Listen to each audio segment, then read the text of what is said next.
Oh, forever? Yeah, I can be the cooker. Very first breath when your head's been drowning underwater. And it's the lightness in the air when you're there chest to chest with the lover. It's holding on.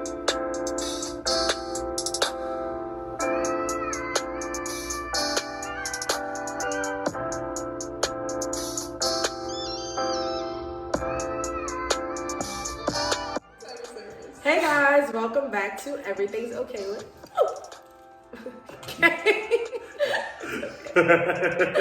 Hey y'all, welcome back to Everything's Okay With Kaie.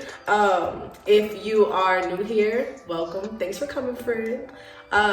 Today we have guests, and if you didn't read the title, because I know some of y'all don't be reading, y'all just be clicking when I see the link. We're doing a mukbang today. I am not gonna have the food just sitting in front of us because we're honestly in an awkward spot in my house. But I did put a video before this to show y'all what the food looks like. So we'll be eating and answering some questions. It's almost like a panel type discussion. I don't know if 3 is a panel technically, but it's gonna be a panel today. So if you watched my first video, then you know that I had like 2 inspirations that helped me start this channel, I guess. And if you didn't watch the video, then you should probably watch the video after this so you know what I'm talking about. You're not lost. So these are the 2 inspirations. They're gonna introduce themselves. So whoever wants to go first. Ladies first. Hey everybody, I'm Dom. My name is Tyler, and at the beginning of the video, I will be smashing on this first, but I will be talking after that. So I guess we'll just go ahead and get into it then. Okay. So, y'all, if you see my little notebook, it's just me looking down to like see the questions. So shout out to everybody that did send me questions and topic suggestions because your girl was struggling. So thank you. If you don't hear your question or topic in this video, it's not because I ignored you or I didn't use it. It's just because I'm filming this yesterday, if you're watching it once it released, and you probably had to send me the question yet. I had a lot of people that told me they were gonna like send me questions when they got home and stuff like that. So I decided next week I'm gonna do another video similar to this, answering the rest of those questions, but I'll just like be by myself probably. But yeah, so the first topic that we got was, how are some people so good at hiding their mental health conditions and emotions, and why do they hide them? So a friend of mine said that she got on Twitter and she realized that a lot of people right now are like hiding their emotions. So like, do y'all feel like you hide your emotions? And if so, like why? Like, do you think you're good at hiding them? So personally, I do think that I hide my emotions. And honestly, I think I do it pretty good. Because I am a seemingly outgoing person, I don't like to bring anybody down. So when it comes down to it, if I have to repress some emotion that I'm going through in that moment, then of course, then whatever gets the crowd to be a little more happier than they would be. Like recently, I had to put one of my childhood dogs down, but then somebody was talking to me about their problems, and I was like, well, mine don't really matter too much right now. And that's not exactly healthy for me, but it happens. What about you? I think that for a while, like, I did hide my emotions regarding like my mental health a lot. Just simply because like I work in the mental health field, so it's kind of easy to hide, and you kind of feel, for me, like I kind of felt ashamed to have mental health struggles because I knew all about it. And I think kind of like what Tyler said, like, you know, you don't want to make the people around you just feel sad, especially like when you have a big heart and like you're full of compassion. You tend to like think like, okay, like how can I make sure the people around me are the happiest? But in doing that, sometimes you kind of put yourself on the back burner. Right. So yeah, I think some people can hide it really well, actually.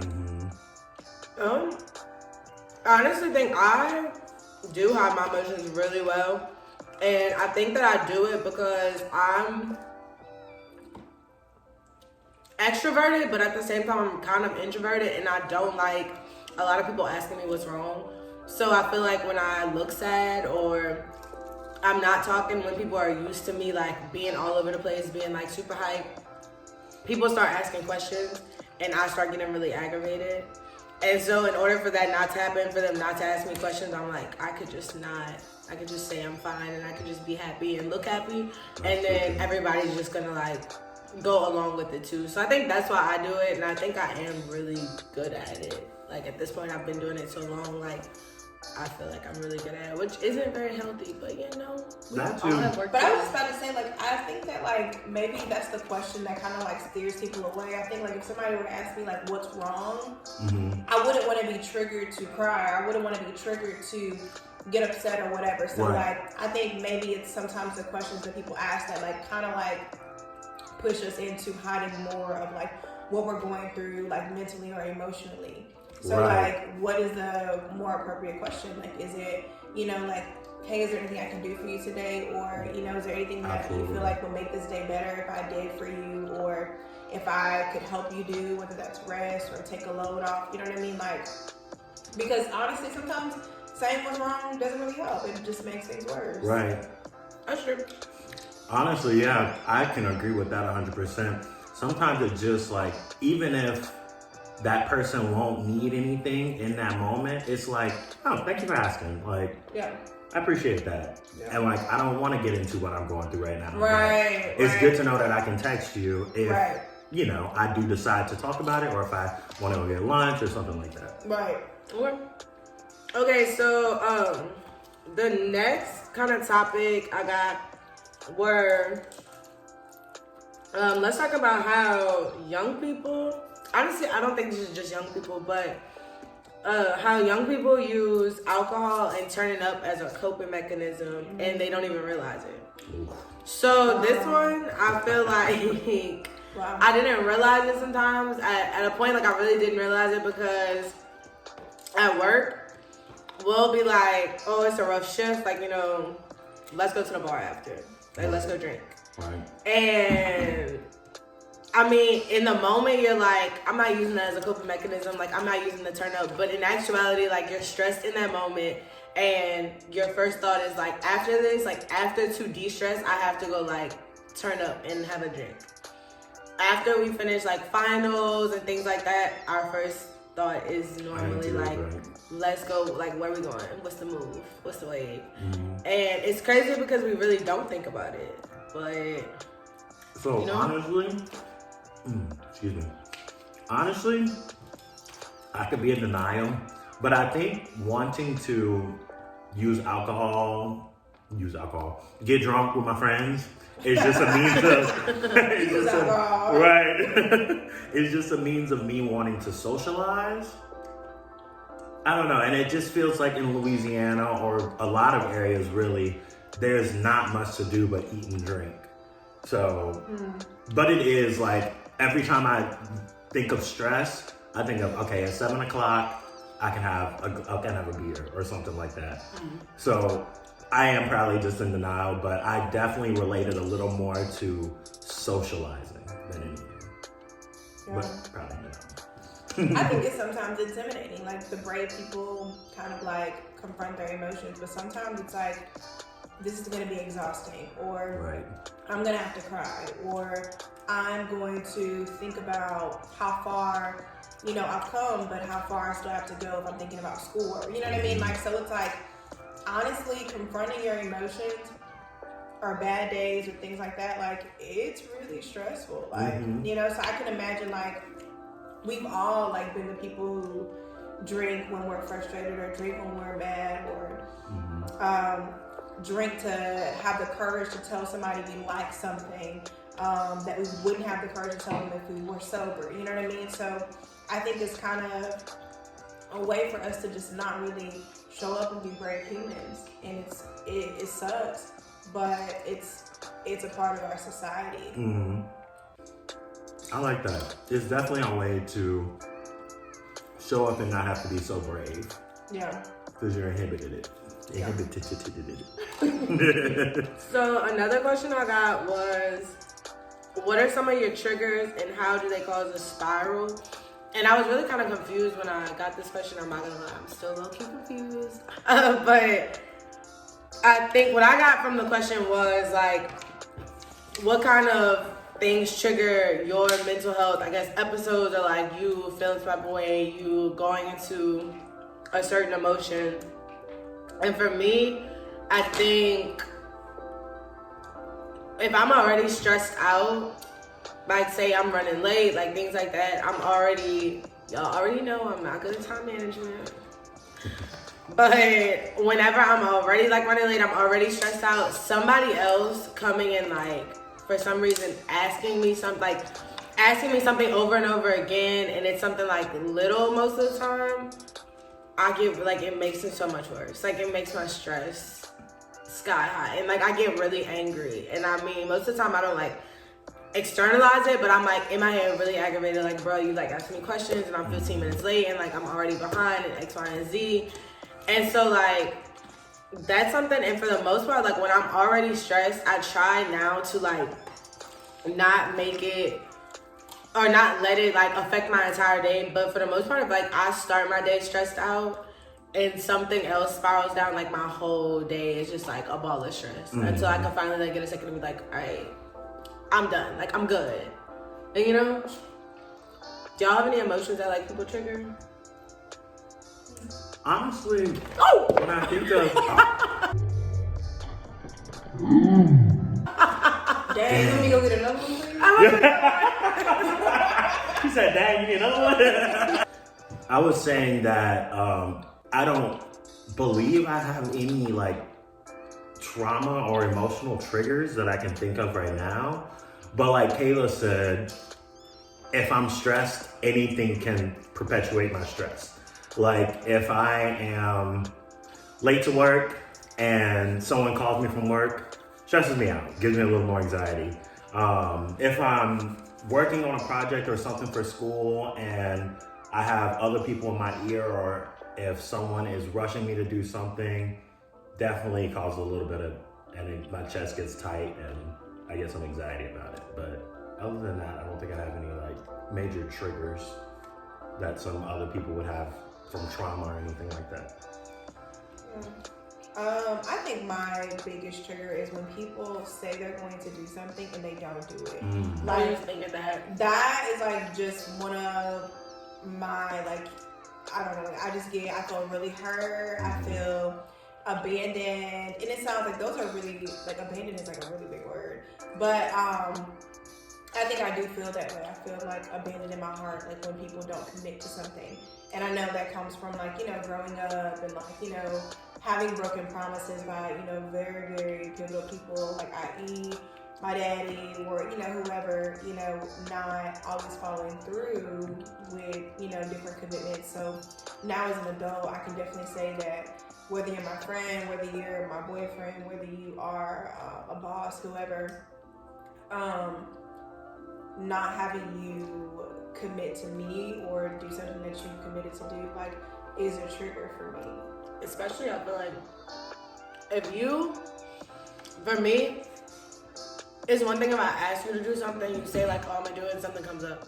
If you volunteer to do something, and then you don't go through, I'm like, bro, like you could have just left it. You could have left it alone. You could have not volunteered. You didn't even have to. Yeah. You could have left it where it was. But that's definitely And then it makes me want to do it by myself. I'm like, don't worry about it. Like, all right, yeah, you know what I mean? Right. And it's not even that I wanted to get it. It's just kind of like me self-soothing myself. Like, okay, like you can get it done. Like, don't worry about it. Like, you know, you don't need them to show up for you. Like, you can show up for yourself. But show them. Yeah, show them. But in actuality, like we all need people to show up for us. So.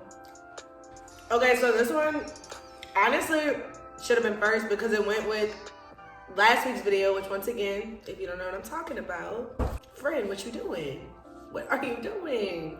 Go watch last week's video. After this video, don't stop it and go watch it. But, so someone sent in, can you talk about missing loved ones during the holidays? Like loved ones that have passed away. So for me, this is big because, I always tell people like holidays are weird, and it sounds really for lack of a better word, I guess, heartless the way I said it. I don't think that's the right word, but whatever. It sounds like weird when I say it, but I say that holidays are different in my family because I sometimes just feel like my whole family's dead. And people are like, bro, what is that? I know y'all see that.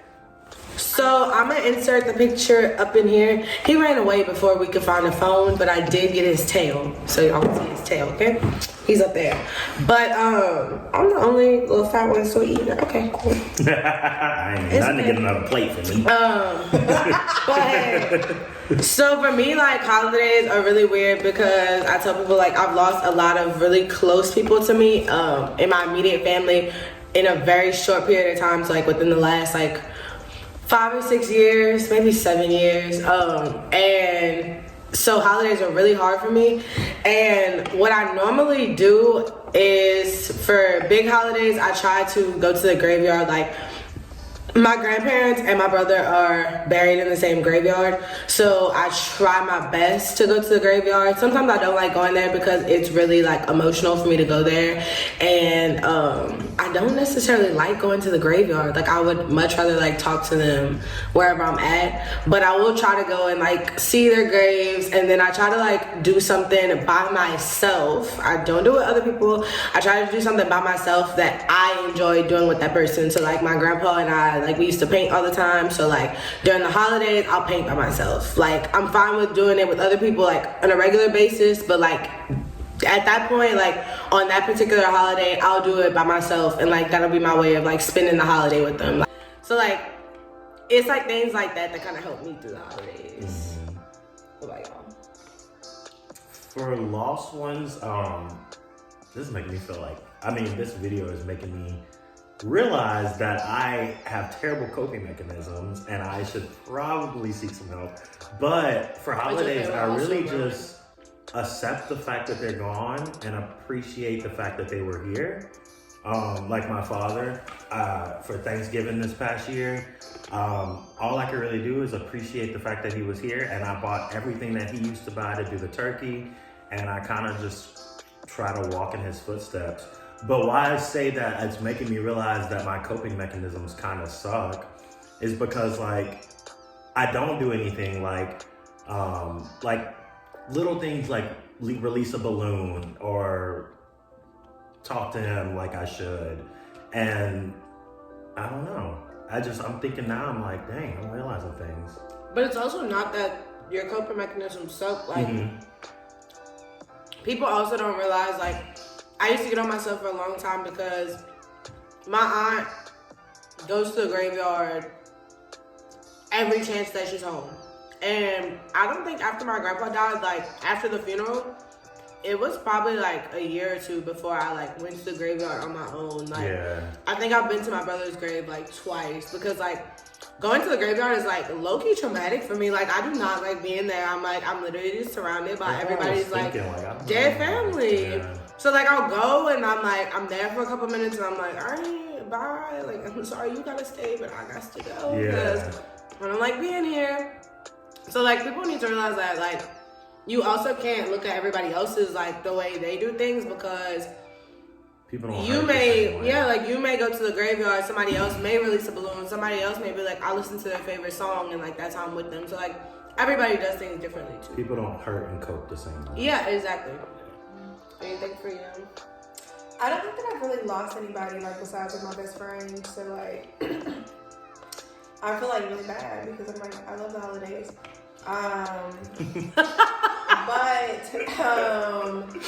will say, like, as a counselor, like, it's so aggravating that, like, we have different grieving theories, and, like, it's kind of what you said, like, you know, you can't put people in a box and, like, tell people this is the way to grieve or this is the way to cope with a loss of someone special. So, yeah. So the next question is, how do you handle / comfort a friend or loved one who's going through a mental health episode? So I'm gonna flip this question a little bit because it's one thing to tell you, like, how to do it, like, if you're in a situation, but I want us to talk about how we would want to be handled. Okay. So if you're going through a mental health episode, whether that's just, like, mental health, mental illness, whatever. So Honestly, so I used to not want to be handled at all. When I first started dealing with like my anxiety and depression, I didn't really know what anxiety and depression were. I was in like late middle school, early high school, and I dealt with it myself in very, very, very unhealthy ways. And I didn't want anybody to know about those like coping mechanisms, and I didn't want anybody to help me with them. And then once my family like found out, they honestly, I'm not gonna lie, initially didn't know how to handle it, because for some reason in the African American community, like, it's very like stigmatized. Like, I feel like I was told like, you don't have depression, you don't have anxiety, like stop doing that. Like, don't do that. Like, you already have like one strike against you because you're black, one strike against you because you're female. Like, you don't need somebody calling you crazy too. Yeah. So crazy like, was a so like, at first I didn't want to be handled, and then I kind of like when people handle it gently now. So like, when I'm really, really anxious, or I go into like a depressive episode, or like my seasonal depression starts hitting, my boyfriend will sometimes like do little things. Like, he'll be like, hey, like, you know, I cleaned the kitchen. Like, although I'm the one that dirtied the kitchen's been dirty for 3 days now, he's like, I did it. Or like, he'll come in and be like, hey, like, I ran you a bath. And I'm like, bet. Because sometimes like, that's the hard things for me, is like just simply getting out of the bed and like doing basic everyday things. So like, I like to be handled gently. Okay. So I'm gonna come across as somebody, if there's a therapist out there watching this, they're gonna be like, send him to my clinic. Personally, like, when I am like in an episode of depression, and I know that I am, like, honestly, just straight up, I don't want to contact anybody, and I don't want anyone to contact me. And I know that sounds bad, but I honestly just want to, if it's like clean my room or clean my car, and I just want to get through it by myself. And like I said before, I'm very seemingly outgoing. So if someone approaches me, like in person about something, and they see that I'm a little sad, I would rather just not talk about it, honestly. And that's just how I get through it for the most part. And it's not healthy for really anyone, and definitely myself, but that's how I get through it for the most part. And it honestly makes me happy after I get through it, so. Before I say mine, I think that's kind of like a man thing, because I think my boyfriend's the same way. Like, when he is like feeling depressed, or like he is very anxious, he kind of like wants to go through that by himself. Like, you know, like, even if I come like very gently, he's just like, you know, if you give me like 10 minutes, I promise I'm gonna shake back. Yeah. But it's like, that's his time to like to kind of get through it. Yeah. I don't think it's like toxic masculinity. I think it's just like how we were raised type thing. Wow. Yeah. Okay. That's how I feel, at least. Yeah. But then personally, for me, I'm kind of like you, Kaie. Like, I like to be handled gently. Like, acts of service is like my top love language. So like, in moments when I'm very depressed, I like for people to say like, hey, like, I took care of something for you, or don't worry about doing this. For my friends specifically, I think I just want them to be present with me and not rush me out of what I'm feeling. Yes.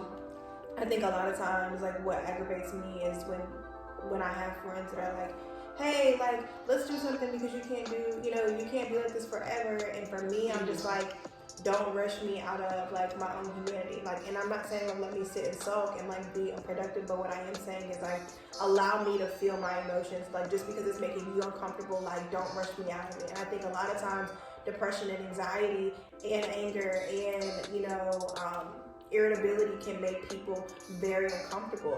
But it's not fair to rush somebody out of their episode just because it makes you uncomfortable. I think like what will help people to, even males, like, be more open in like their process is when we allow people to just sit where they're at and be present with them and kind of like lean into that with them and not push them out of it. everybody wants to feel like they're loved no matter what setting they're in, and sometimes I feel like as humans we feel like we're only loved in certain settings. So like when I'm okay and when I'm fun, like Tyler said, like when I'm like the party person and I'm going like, oh, like here's everybody, you know what I mean? But like you're so in a rush for me to get back to that person because sometimes it can benefit the people around you. You know what I mean? Where you can't even let me have my own process and let me grieve or let me be sad or let me be angry for a moment. Like, so I think I want people to let me feel and to lean in with me. My brain is a jumble of words. That is exactly how I wanted to say that. You should never, ever rush somebody out of what they're going through to benefit yourself. And it is so good to just be there for someone. Like, hey, how are you doing? Like, because it's not always necessarily the fact that I don't want to be contacted.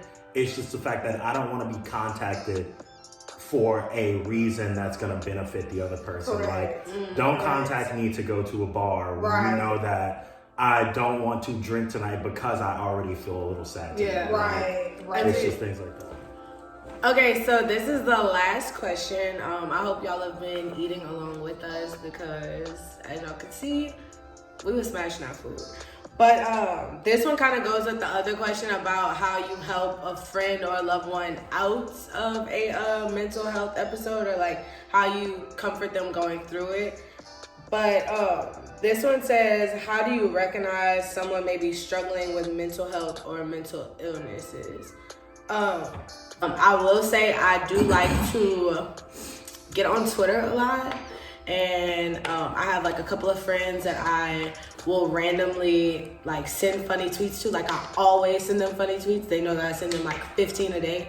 So if you have a friend like that, I know when I'm going through like my episodes, I don't send them like because I don't want to touch my phone. People who I typically text on a regular basis, I'm normally like, hey, I don't really feel like texting, or you may normally text me and I text back within 5 minutes all the time, but this time I text you back every other day.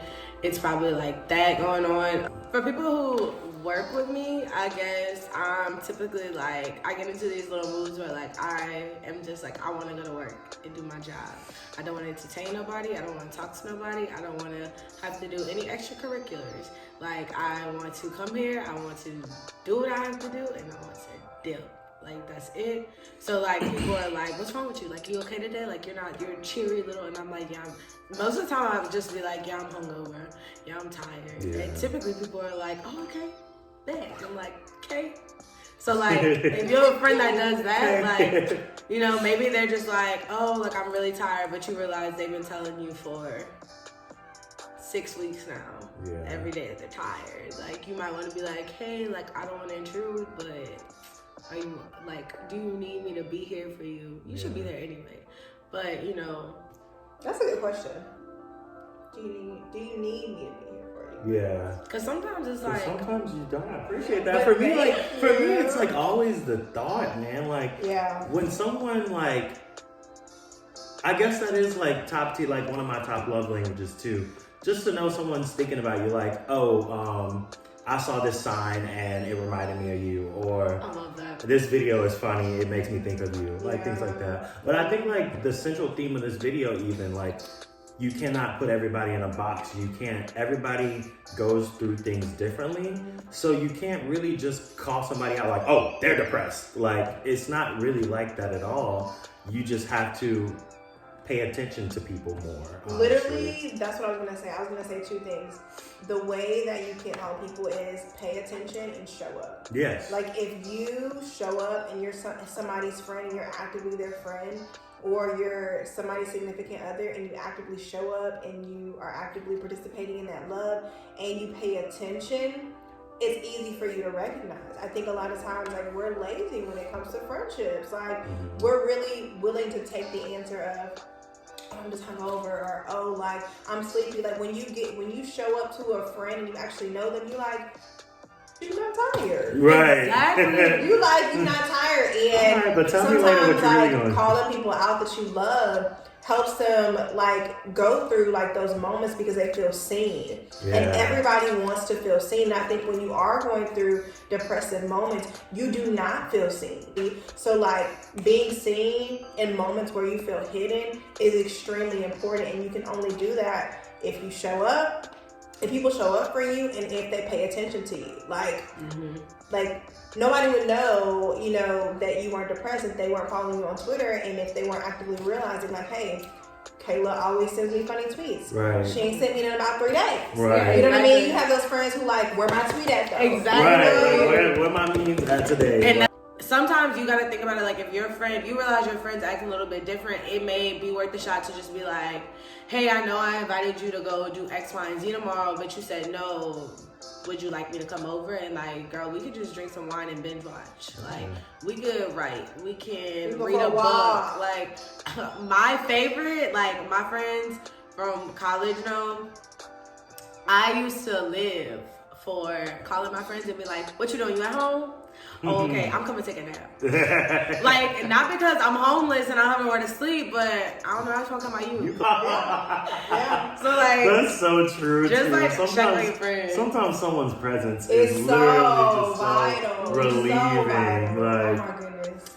So with that being said, show up for your friends, pay attention to your friends. Honestly, not even your friends, show up for everybody. Even if it's just like people you work with, if you pay attention like the way their personality is, their body language on a daily basis, not even, I'm not saying like, be like, what that girl doing? Like, right.